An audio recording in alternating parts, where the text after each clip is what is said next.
Hello friends, welcome to study with Gupta channel. UP police में आपकी भर्ती पर भर्ती आ रही है। अभी कुछ दिन पहले सिपाही के 60,000 पदों पे भर्ती विज्ञापन निकाला जाता है। उसके बाद एसआई और एएसआई पदों पे, और आज देखिए आपके कंप्यूटर ऑपरेटर और प्रोग्रामर, ये दो पदों पे आपका भर्ती विज्ञापन निकाल दिया गया है। तो कंप्यूटर ऑपरेटर की बात करते हैं। इसकी एज लिमिट क्या है और एलिजिबिलिटी क्या है, एग्जाम पैटर्न, सिलेबस क्या रहना है, उन सभी पे देखिए बात करते हैं। तो पद की बात कर लेते हैं। पद आपका कंप्यूटर ऑपरेटर का पद है।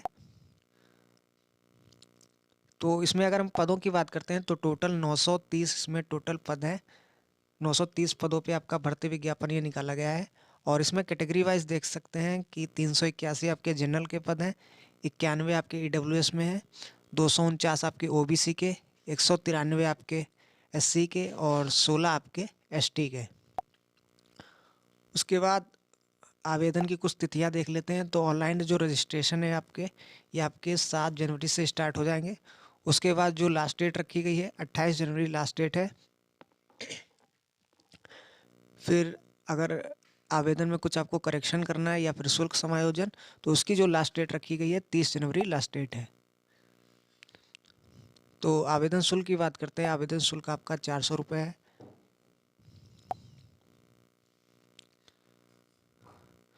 एलिजिबिलिटी की बात कर लेते हैं। कंप्यूटर ऑपरेटर पद के लिए क्या क्या एलिजिबिलिटी आपकी होनी चाहिए। तो यहाँ आप देख सकते हैं, पहले तो आपके पास इंटरमीडिएट होना चाहिए, इंटर पास आप होने चाहिए। और इंटर में आपके पास दो सब्जेक्ट कंपलसरी होना चाहिए। पहला तो आपका फिजिक्स, दूसरा आपका मैथ। फिर आप देख सकते हैं यहाँ आपसे ओ लेवल भी मांग रहे हैं, तो ओ लेवल एग्ज़ाम आपका पास होना चाहिए। और अगर आपके पास ओ लेवल नहीं है तो आपके पास देखिए डिप्लोमा होना चाहिए कंप्यूटर एप्लीकेशन का, या फिर आपके पास आईटी का, या फिर इलेक्ट्रॉनिक्स इंजीनियरिंग का, ये आपके पास डिप्लोमा हो। और इन दोनों में से देखिए एक चीज़ आपके पास होनी चाहिए, ओ लेवल या फिर डिप्लोमा आपके पास हो। उसके बाद आगे हम देखते हैं।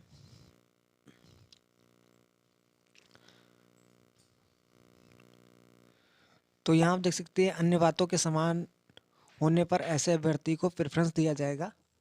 तो प्रादेशिक सेना में न्यूनतम 2 वर्ष की अवधि तक की सेवा की हो, या फिर राष्ट्रीय कैडर कोर का बी सर्टिफिकेट प्राप्त किया हो, या फिर केंद्र या राज्य सरकार द्वारा मान्यता प्राप्त किसी संस्थान से कंप्यूटर हार्डवेयर या कंप्यूटर नेटवर्किंग का पाठ्यक्रम सफलतापूर्वक उत्तीर्ण किया हो, तो उनको देखिए प्रेफरेंस मिलेगा। एज लिमिट की बात कर लेते हैं। एज लिमिट इस पद के लिए क्या रखी गई है। तो यहाँ आप देख सकते हैं 18 मिनिमम एज है और मैक्सिमम जो है वो 28 है। उसके बाद अलग जो कैटेगरी है, other category, OBC, SC, ST, तो उनको देखिए छूट दी जा रही है।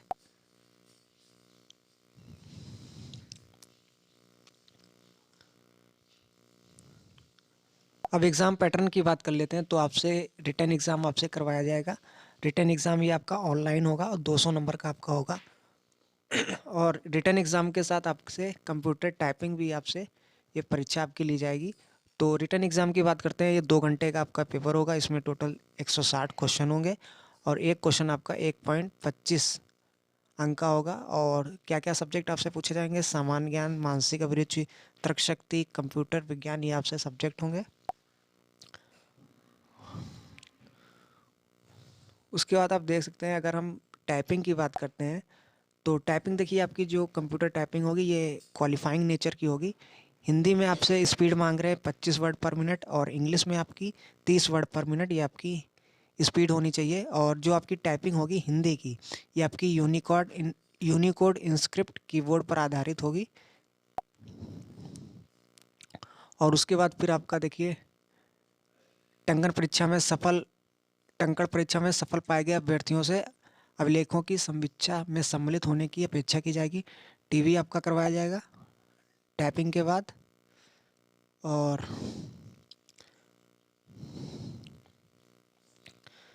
फ्री आपका देखिए छूट दी गई है, जैसे हमने बताया कि अदर कैटेगरी जो है जैसे एससी है उनको 5 साल की ये अपर एज लिमिट में छूट है। फिर एसटी वालों को 5 साल की है। ओबीसी को भी 5 साल की छूट दी गई है। फिर आगे आप देख सकते हैं जो भूतपूर्व सैनिक हैं उनको 3 साल की छूट दी गई है।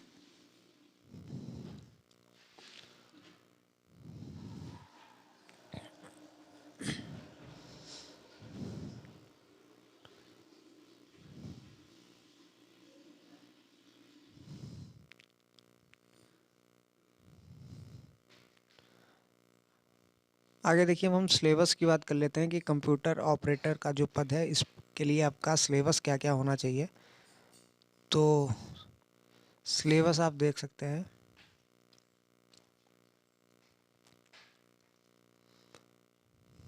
ये देखिए पूरा आपका सिलेबस है। पहले हम जनरल नॉलेज की बात करते हैं। तो जनरल नॉलेज में देखिए ये आपसे टॉपिक रहेंगे। स्टैटिक जीके की बात करते हैं। स्टैटिक जीके में आप देख सकते हैं, स्टैटिक जीके में जैसे भारत और उसके पड़ोसी देश के बीच संबंध, राष्ट्रीय अंतर्राष्ट्रीय समसामयिक, करंट अफेयर भी, राष्ट्रीय अंतर्राष्ट्रीय संगठन, विमुद्रीकरण, उसका प्रभाव, साइबर क्राइम, वस्तु एवं सेवा कर, पुरस्कार, सम्मान, देश, राजधानी, मुद्राएं, महत्वपूर्ण दिवस, अनुसंधान एवं खोज, पुस्तक, उनके लेखक, सोशल मीडिया, कम्युनिकेशन। और उसके बाद फिर आपका जनरल साइंस भी इसमें पूछा जाएगा। फिर हिस्ट्री है, पॉलिटी है, आपका इकोनॉमिक्स है, पर्यावरण, इन्वायरमेंटल सॉरी, आपका इंडियन ज्योग्राफी से क्वेश्चन होंगे। फिर वर्ल्ड ज्योग्राफी। और उसके बाद उत्तर प्रदेश की शिक्षा, संस्कृति, सामाजिक प्रथाओं के संबंध में विशिष्ट जानकारी। उत्तर प्रदेश में राजस्व, पुलिस, सामान्य प्रशासनिक व्यवस्था, मानवाधिकार, आंतरिक सुरक्षा, आतंकवाद। तो ये आपके पूरे टॉपिक हैं जनरल नॉलेज। उसके बाद आगे आप देख सकते हैं जो आपकी मानसिक अभिरुचि है, मेंटल एप्टीट्यूड, तो उसमें ये पूरे टॉपिक वाइज बताए हैं। उसके बाद ये आपका रीजनिंग का है पूरा सिलेबस। फिर आपका ये देख सकते हैं कंप्यूटर साइंस।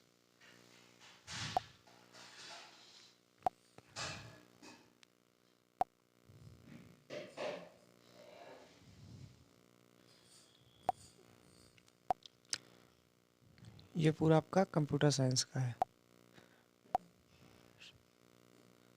तो ये आप देख, ये आपका पूरा नोटिफिकेशन कंप्यूटर ऑपरेटर के लिए था। और अब हम प्रोग्रामर की बात करते हैं। प्रोग्रामर पद के लिए, तो पद आपका प्रोग्रामर का पद है। और इसमें पदों की बात करते हैं तो टोटल आपके 55 पद हैं, आप देख सकते हैं। बाकी कैटेगरी वाइज 24 जनरल के हैं, ईडब्ल्यूएस के 5, 14 ओबीसी के, एससी के 11, एक आपका एसटी का। और आवेदन की तिथियां की बात करते हैं तो वही आपकी कंप्यूटर ऑपरेटर की जो है वो ही प्रोग्रामर की 7 जनवरी से आपके ऑनलाइन रजिस्ट्रेशन शुरू हो जाएंगे। 28 जनवरी से लास्ट डेट है। और 30 जनवरी आपको करेक्शन के लिए टाइम दिया गया है। फिर 400 रुपये भी इसके लिए भी आवेदन शुल्क है।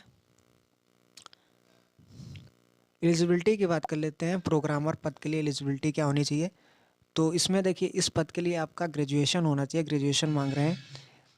ग्रेजुएशन के साथ साथ आपका कंप्यूटर में ए लेवल की परीक्षा आपको आपके पास हो, एग्ज़ाम पास ए लेवल का। या फिर आपके पास आप देख सकते हैं बैचलर डिग्री होनी चाहिए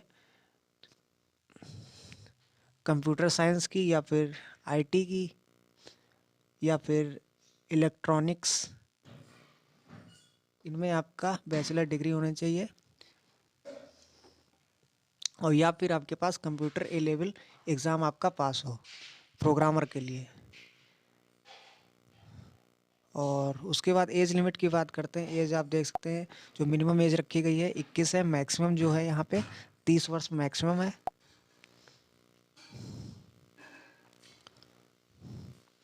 एग्ज़ाम पैटर्न की बात करते हैं। एग्ज़ाम आपसे क्या पूछा जाएगा प्रोग्रामर के लिए, तो आप देख सकते हैं 200 क्वेश्चन आपसे पूछे जाएंगे।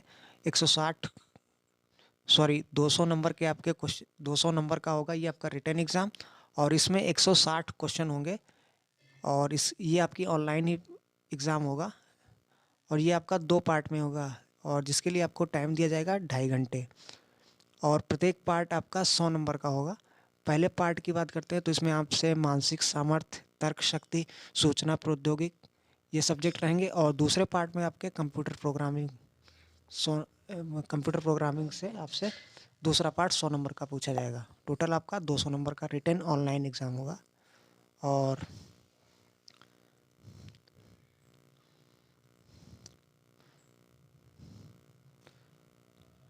इसमें भी देखिए आपको छूट दी जा रही है। जो SC ST OBC हैं अपर एज लिमिट में छूट है।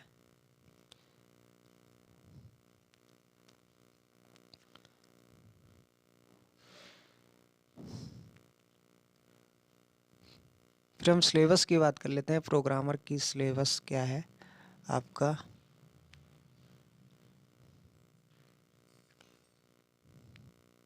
तो ये देखिए पूरा सिलेबस है, आप देख सकते हैं।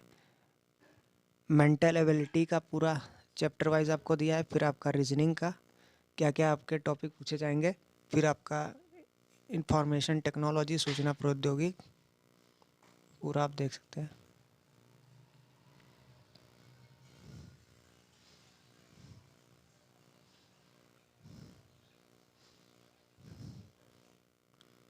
फिर आपका कंप्यूटर प्रोग्रामिंग से क्या क्या चैप्टर आपसे पूछे जाएंगे।